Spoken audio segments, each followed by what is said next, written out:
It's Monday. It's morning. It's macabre. And listeners, I figured out how to use my mic.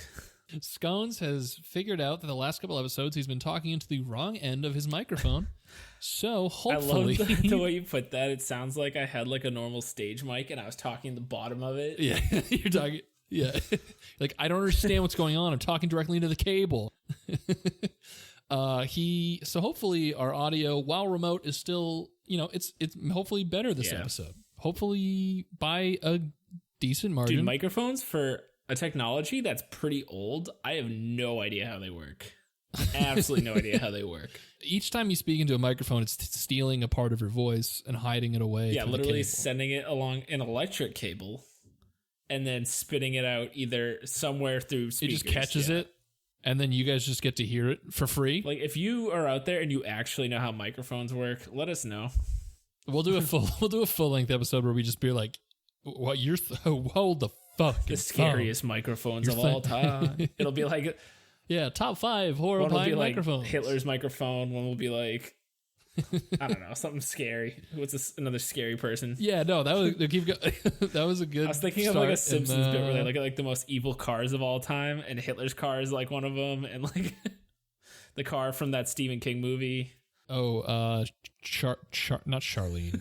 It's not Cujo. I keep almost saying Cujo, but that's a dog. Yeah, it's Cujo. It's just. I like how at one point Stephen King was just looking around his house and being like, "That's evil."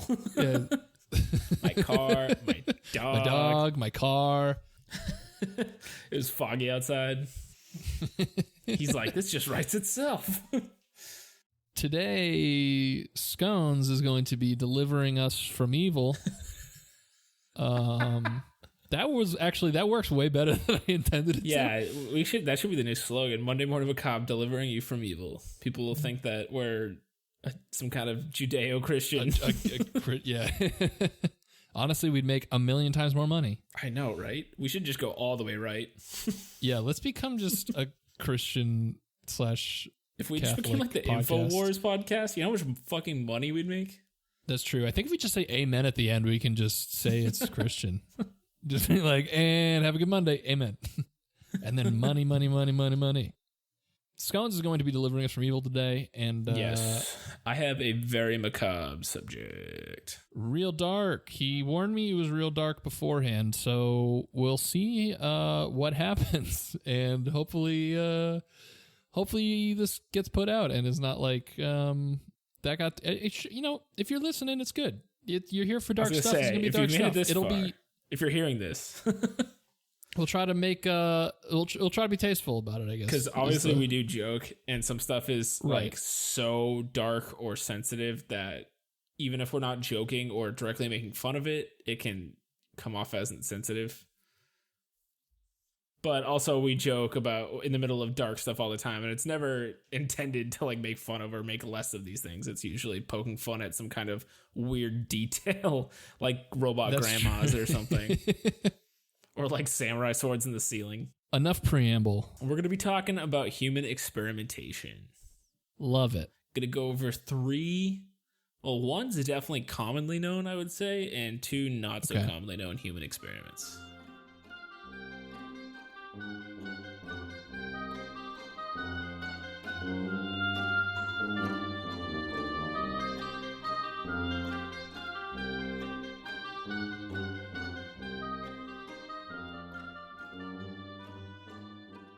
Human experiments. Now, I would have to assume that these are probably not present day stuff. They would have to be like, I feel like human experiments at this point in history are like just not allowed, or at least at the macabre level. Like they'll do like experiments being like, let's see if we can make this kid eat more ice cream if we get, I don't know. I would hope so, but I could also see like a lot of like if someone was like, oh yeah, the Chinese were like current regime was experimenting on like the Muslim people they have in camps, or like North Korea. Like North Korean, yeah. Yeah. If I was told today that an authoritarian regime was doing experiments, I'd be like, yeah, pretty well, probably. Yeah, that seems par for the course. I guess I was thinking strictly America. Yeah, no, this is these are all 20th century, which is looks to be the century of human experimentation. True. That's not a lot before or after. If you think about it, like I can't even think of we were an just older reaching one. like the point in science where it was like, well, no, I mean, I think they probably were doing a bunch of real fucked up shit back in like 1836 or some shit. But anyway, let's get, talk to me about human experiments. So our first experiment is probably one that most people have heard about, and that's the Stanford prison experiment. Nice. I like the Stanford prison experiment a lot. I find it very interesting. Yeah. So for those of you who don't know, it's pretty commonly, like if you've taken any kind of psych class or something in school at any point, this will usually come up. So it started at Stanford University in California in the USA. And basically the Office of Naval Research, so the Navy, essentially wanted to fund a study to look at how prison inmates and prison guards interacted with one another and how the different relationships and situations that you can see in this environment can take place even in like a study, a fake study. Right. Yeah. So they go to psychology professor Philip Zimbardo and he's like, oh, I'll do it. So he Philly Z, dude. Yeah. So I'll do a keg stand, whatever. He's like, shit, you kidding me? If you let me into the Navy chapter? Bro, I ain't no freshman, bro. And the guy's like, no, we just really need we you just to do this. We just have an idea. He's like, fuck, let's do it. So he takes the whole basement of the psych building and turns it into a mock prison, and then he puts up flyers around campus where college volunteers. So students volunteered. I think all of the students were kind of from middle class. I believe they were all white males. So I don't know all if the that students was... were from a nearby penitentiary. I don't know if it was intentional to make them all of the same race and gender, or if it was just like that's Stanford at the time. I can see why bunch of white dudes. Well, I can see why they'd make it that, so that way any kind of like animosity or like whatever happened wasn't racially charged or sure. You know, it's based on kind of the power dynamic that they're looking at here. Right. And so essentially, like it starts off, there's 24 applicants. Okay. There are 12 people of the applicants who are set up to be prisoners. And then 12 are the role of prison guards. Now, the prison guards took 8-hour shifts. And so the time that they were actually guarding, they were outnumbered by the prisoners. And basically, the whole thing starts to go to shit in that Zimbardo plays the role of the warden. Right. And the prison guards, the people like already like they jump in it like after a day. So this is supposed to be a 2-week period. After a day, they start using like psychological stuff to try and like mess with the prisoners to keep them in line, because they were told that the only object they needed to get paid at the end of the study was to keep the prisoners in line at all times. Oh shoot! Right there, I didn't realize like, there was a monetary like thing at the end. That changes a lot of what the experiment is. Yeah. Eventually, the prisoners started like barricading their doors, like the cells with their beds, and the guards responded by like spraying them down with fire extinguishers, and then they would set the people who organized these quote unquote riots into solitary confinement, and they would reward the prisoners who didn't do this. So like they turned the prisoners against each other, and it got violent, and it was like insane. Yeah. And so after 35 hours, one prisoner began to even act crazy, like lose his mind. He would scream, go into a rage, and he was just like needed to get out of there. And it actually was like hours before like the psychologists were like, wait, he's not putting on some kind of act or something. Like we need to get him out of this. Oh, they weren't sure if he was just like being a, what's the word? A ham. Yeah. They were like, he might just be joshing, and he's like, no, he's losing his actual goddamn mind. Yeah. And the guards began to exhibit like actual, what they quote unquote, genuine sadistic tendencies. Jesus towards Christ, dude. Just because they were given like this little bit of fictional power, which is horrifying.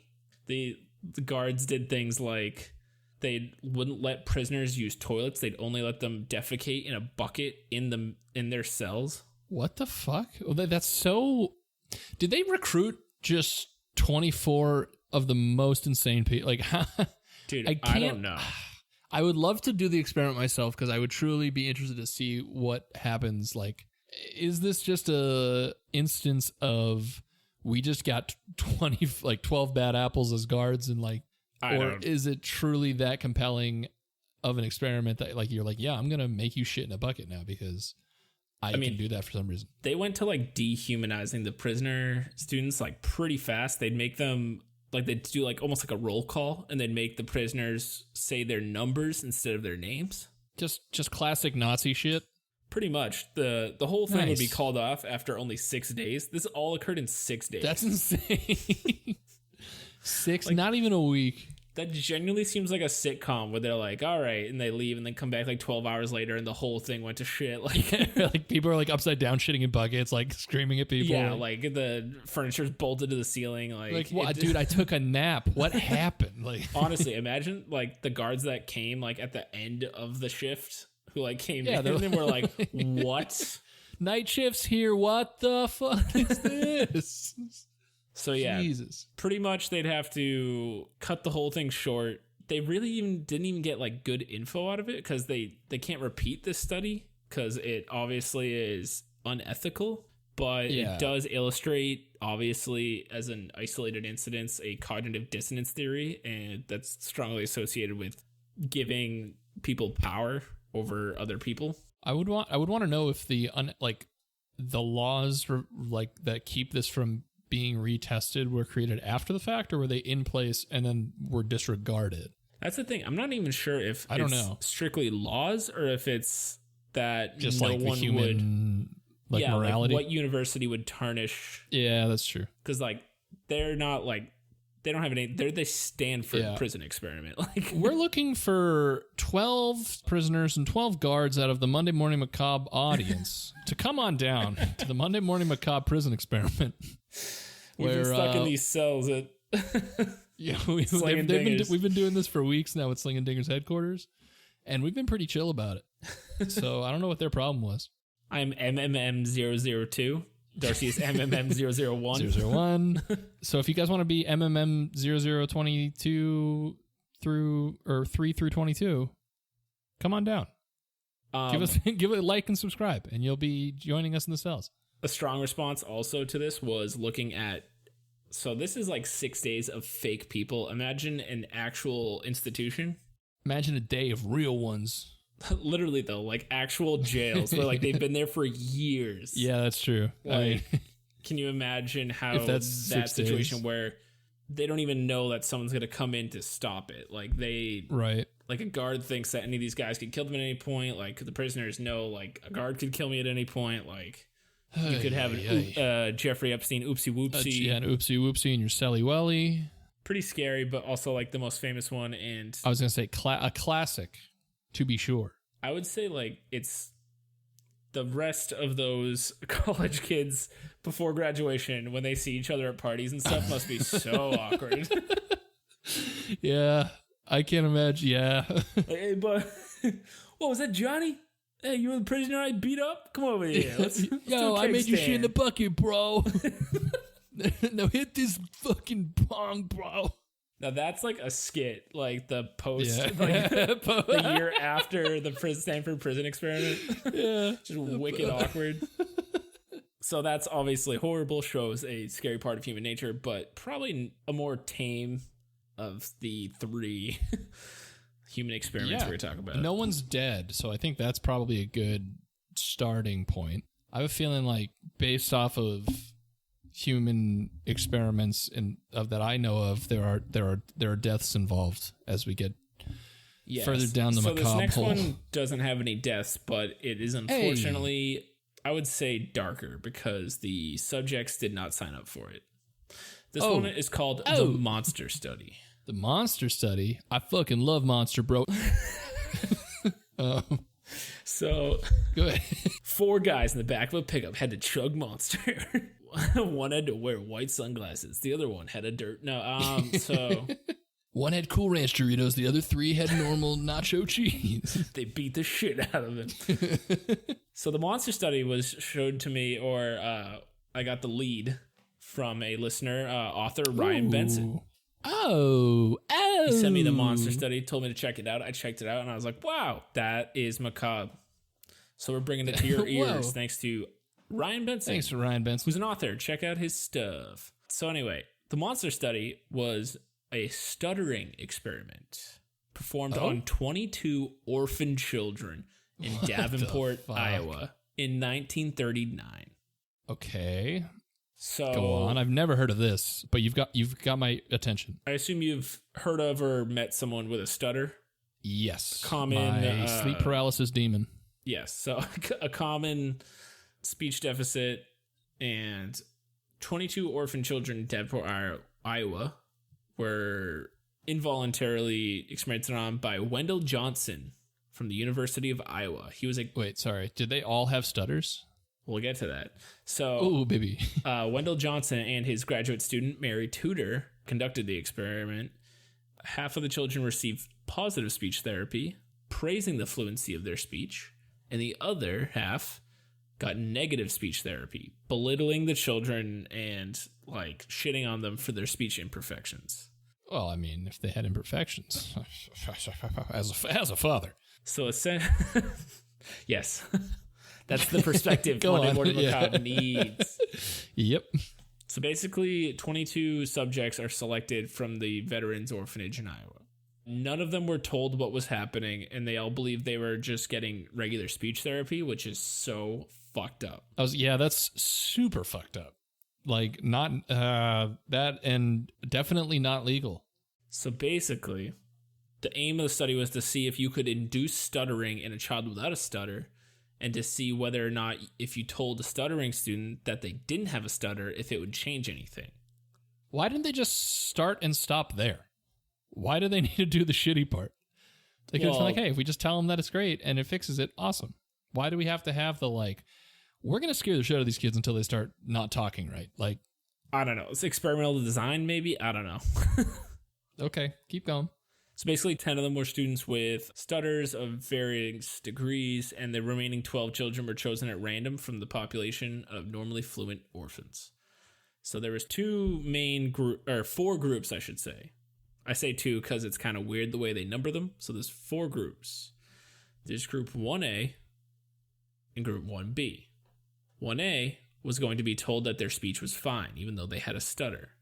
Group 1B would be told their speech is as bad as people say it is, and they also have a stutter. So the group 1s have the stutter. Group 2 does not have a stutter. Group 2A, they told that their speech was not normal at all and that they were beginning to stutter and that they needed to do something about it. Group 2B, they were giving compliments on how nice their speech was. So basically, this is actually where J.K. Rowling got her inspiration for the 4 houses at Hogwarts. Fun fact. Slytherins, hard to say with a stutter. So they're group 2A? Or 2A, yep. You guys can figure out the rest. So the experimental period lasted from January to May of 1939. So this is a long study. Yikes. That these kids have to endure. It consisted of Tudor driving to Davenport every few weeks and basically giving the students, or talking to them, which is essentially a treatment in this experimental case. Right. She had like an agreed upon script. So basically each kid that she talked to, it was the same thing. And a controlled variable, my dear boy. Yes. The non-stuttering youngsters in 2A who were told that they sucked and that they had stutters, basically they responded immediately. And after her second session, these kids basically like didn't even talk. Like they were so damaged and like hurt that like they would shut in from the world. That is so fucked up. They also found that every single student in the program, like all of their classes like suffered. All their schoolwork, it says, fell off. Yikes. One of the kids refused to even talk in his class. Another kid was seen as anxiously correcting himself all the time. So basically he would say something and then he'd be like, that's so sad. And like see if he even just said the same thing. Like if he said what he mean to say, which is pretty horrible. That's really fucked up. I feel really bad.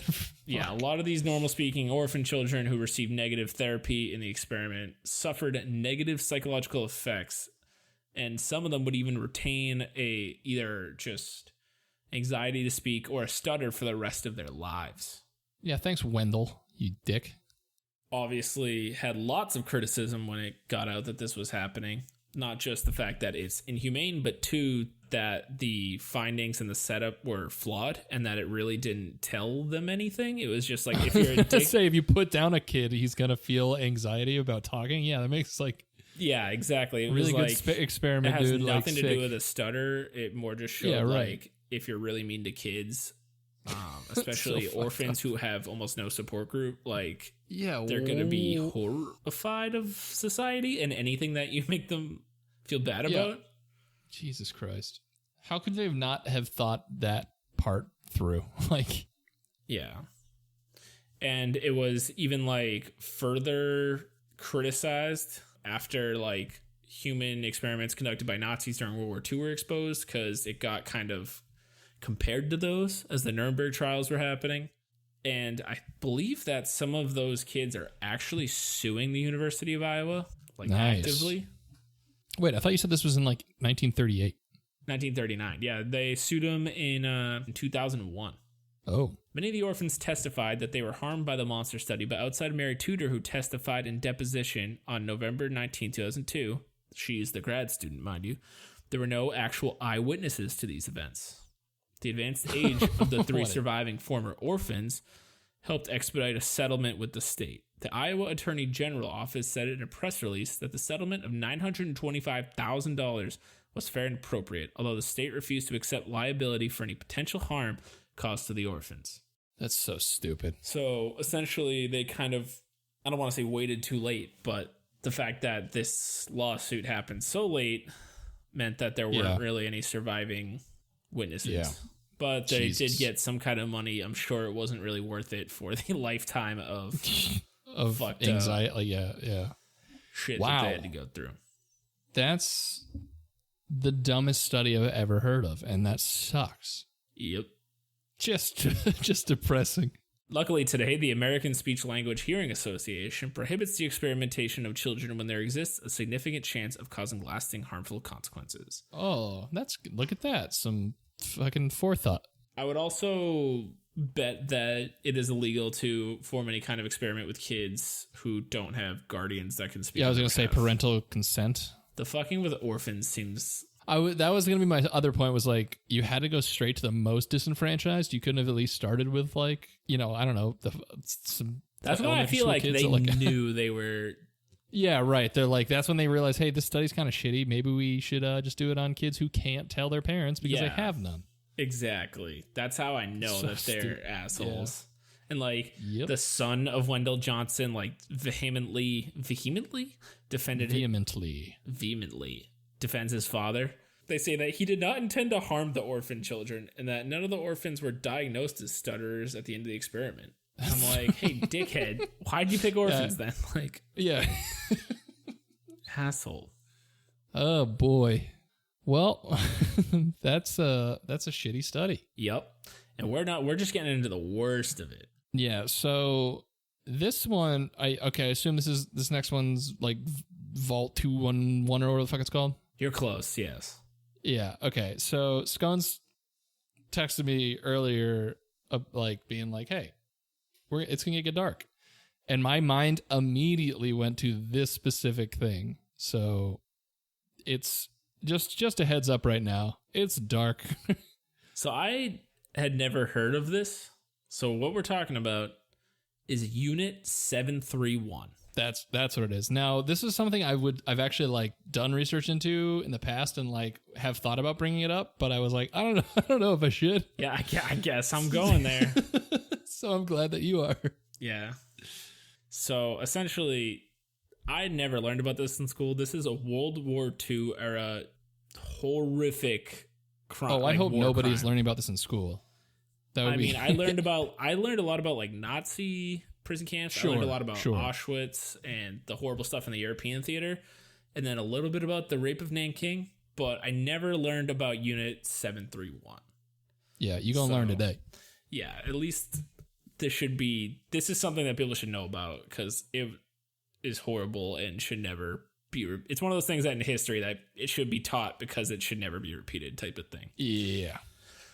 So essentially, for those of you who don't know, Japan started in World War II, the Imperial Japanese army started to spread out and increase its sphere of influence in the Pacific, and a lot of that included invading China.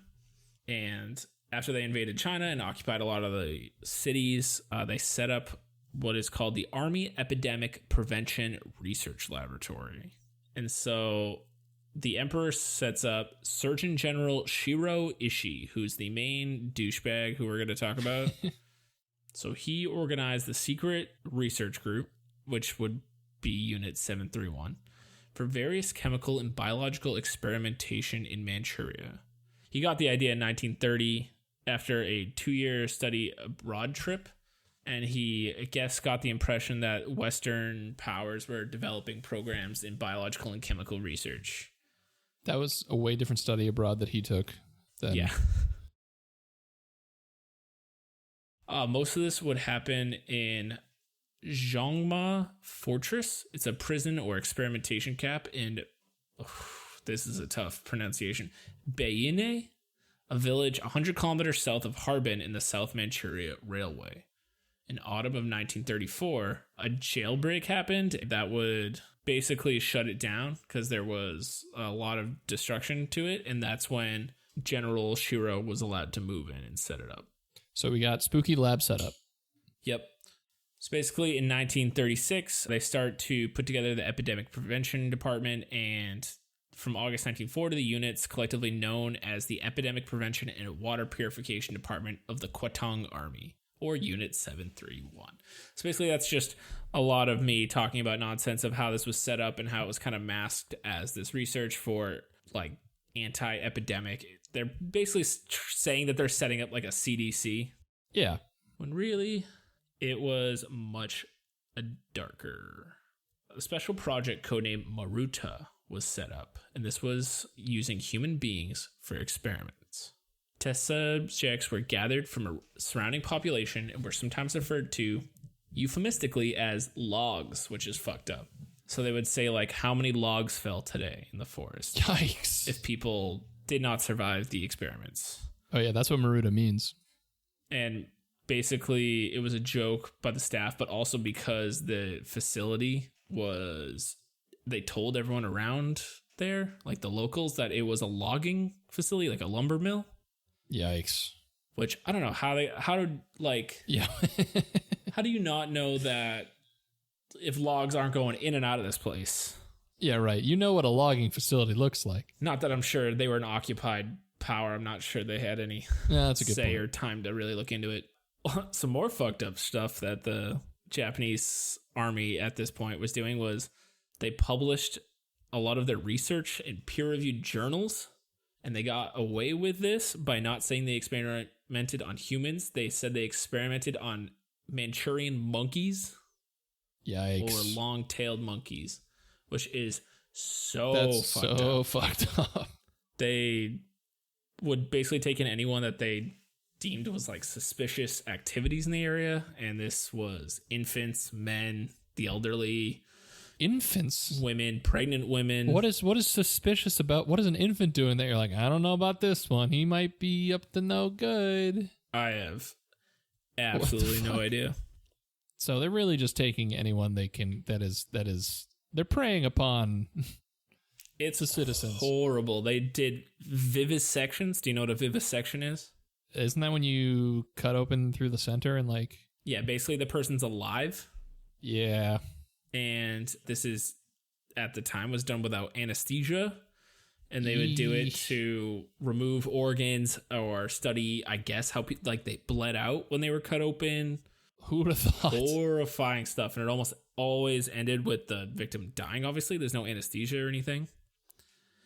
They would amputate limbs again to, I guess they not justify, but they said that they were studying blood loss for like the war effort and how like turns out if you cut a person all the way up and take out their organs, too much blood gets lost. It's not great. Breathing gets really hard. Without lungs that we've taken out. It's estimated that 1,000 Japanese personnel were actively involved in all of this. Jesus. So a lot of people knew about it. This wasn't just like one mad scientist. Yikes. Onto the biological warfare part of it. A lot of it would be testing with different diseases and how they could give it to the people who they're experimenting on. This included like letting loose fleas that had the bubonic plague in them. Yikes. Giving them basically like there's local towns, and they would launch biological attacks secretly by putting in their wells like anthrax, I don't know why I couldn't say that, typhoid, dysentery, cholera, in like the drinking supplies or nearby rivers. Now, what are they trying to figure out with, like, they know what dysentery, like, that's not new, you know? No, it's like, I think they're looking at ways to weaponize it. I guess. I would guess, especially since this is like war effort based. Yeah, and this is in like the later 40s too, during which a lot of this took place, where you see the Japanese Empire getting more and more desperate as they lose power. Even they found like after World War II, the Allies found out that during the final months of World War II, Japan was actually planning to use a bubonic plague weapon against San Diego, California. Jesus, that's fucking terrifying. It was scheduled and ready to launch on September 22nd, 1945, but luckily Japan surrendered 5 weeks earlier. Oh my God. There's actually debate as to whether or not American spies got word of this, and if this is part of the decision-making for Truman on, it was Harry Truman, right? To drop the bomb. Or the bombs, I should say. The bomb, diggy. Like they heard that they had biological weapons. Gotcha. Plague fleas, infected clothing, and infected supplies encased in bombs were dropped on various targets to test them in China, which is so fucked up. And it was estimated to have killed at least 400,000 Chinese civilians. Yeah, 400,000. Yeah, it's a lot. And like, I've never heard of this. That's what blows my mind. Yeah. There's a lot of experimenting that you can, like, there's a lot of different things. Dude, that's just like half of it. I haven't even they tested grenades on people, flamethrowers, chemical weapons that would basically asphyxiate the target, bayonets and knives. What test do you need to do? That a knife works? I don't know. Yeah, to know that sharp cut skin good. Like, what the fuck do you need? Sharp do cut skin good. True. Hashtag. Hashtag sharp cut skin good. They did frostbite testing. They would basically put them in like an ice truck and freeze them to death. Syphilis testing, in which they would actually force prisoners to have sex with each other between infected and non-infected people. Jesus. And in some cases, women were actually forced or raped to get them pregnant, so that way that you could do experiments on a pregnant person. That's so fucked up. It's so messed up. And like, again, the thing that I should have looked up, I don't know if there's like a Nuremberg trials version for Japan. I'm sure there was some kind of thing, but I don't know what it is. Gotcha. That should be, all of them should be just throw them in a river. Yeah, just it's the kind of thing that like makes me hope there is a hell. Yeah, because I'm gonna be pissed if they're like, I die and I get the same death that these assholes got. Yeah, well, good thing we're here on this Christian podcast, and we're here to talk to you guys about. Amen, brother. Amen. Okay, so there was the Tokyo War Crimes Tribunal. Heard only one reference to Japanese experiments with poison and serums on Chinese civilians, though. Took place in August of 1946 and was instigated by David Sutton, who was an assistant to the Chinese prosecutor against the Japanese team at the time that committed the war crimes. The Japanese argued that the claim was vague and uncorroborated and dismissed for lack of evidence. Unfortunately, it was not further pursued because apparently the assistant to the Chinese prosecutor, David Sutton, was probably unaware of Unit 731's activities, and it would not come out till later. Which is fucked. So listeners, just know that terrible things happen. And people probably got away with it more than they should have. Yeah, that's... And that's Unit 731. And all of these stories are meant to highlight how fucked up... Well, the first one, Stanford Prison Experiment, is, like I said, it's tame compared to these other ones. in that it highlighted a darker side of humanity, but it was still intervened in before anyone got seriously hurt. And I don't think the intent of it at the beginning was that anyone would get hurt. Okay. The monster study, I would say, is a step above that, where it was a blatant disregard for the welfare of its experimentees. And I still think it's suspect that he chose to do it on orphans. That is definitely suspect. And that he knew it was going to have negative effects. That being said, all of the orphans lived through it. And they did, some of them had psychological effects. It's nowhere near what Unit 731 did, where it was a blatant, racially charged, what they justify as a war effort to basically figure out on these civilians how to better kill people. That's... And I think human experimentation as a whole is bad and macabre. That's what I take away from my research. And here. in conclusion, is bad. It's not cool, dude. Yeah, Unit 731 is truly a horrific thing that you can read up on all sorts of super effed up experiments that were done. And it's just a solid trend in human existence of just really being terrible, terrible creatures. Yeah, it makes you realize, like, World War II was really... I'm sure there was atrocities because war results in stuff on both sides, and you have like Japanese internment camps in America and stuff, but like overall it really seems like a good versus evil type of thing. Yeah. It's which is nuts. Yeah. Between Nuremberg trials shit, the Holocaust, Unit 731, like, oh my god. What a time to be alive that was going on in the world and in fucking world powers. That's hey. If you want to, that's Monday Morning Macabre, baby. Shit. That's why you come here. Hey, that's why you came here. You wanted to hear some macabre. We brought it for you. Check out. So if you like hearing about human experimentation, subscribe, like, rate. Subscribe, and tell your friends. Unsubscribe, resubscribe. This is the 30th episode. Oh my gosh, it is. Number 30.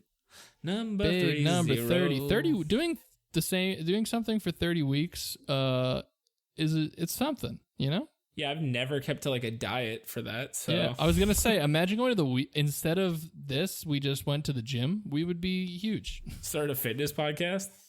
Oh, spooky fitness with Guy Bippers and Tony Flump. I can't think of a well, hold on. You lost me at fitness, but then you got me back at Tony Flump. Yeah, I mean, I figured you were Tony. I was definitely Guy Bippers. I'm a big Tony Flump guy. I mean, he's an icon. So, anyway. Any questions? There it is. Any class? Is everybody just feel drained? Because I do. I kind of feel emotionally drained. It's also like, it's funny we have like these subjects where there's open-ended mysteries.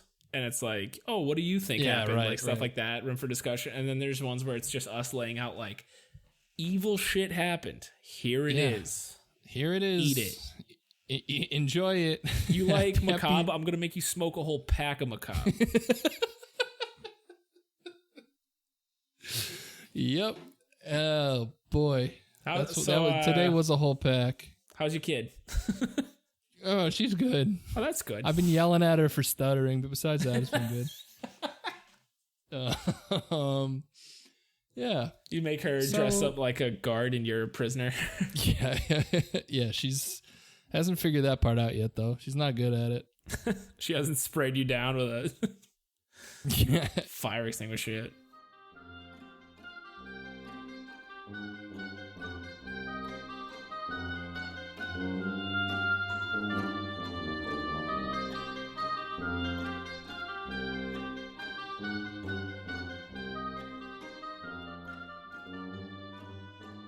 So that's Monday Morning Macabre for this week.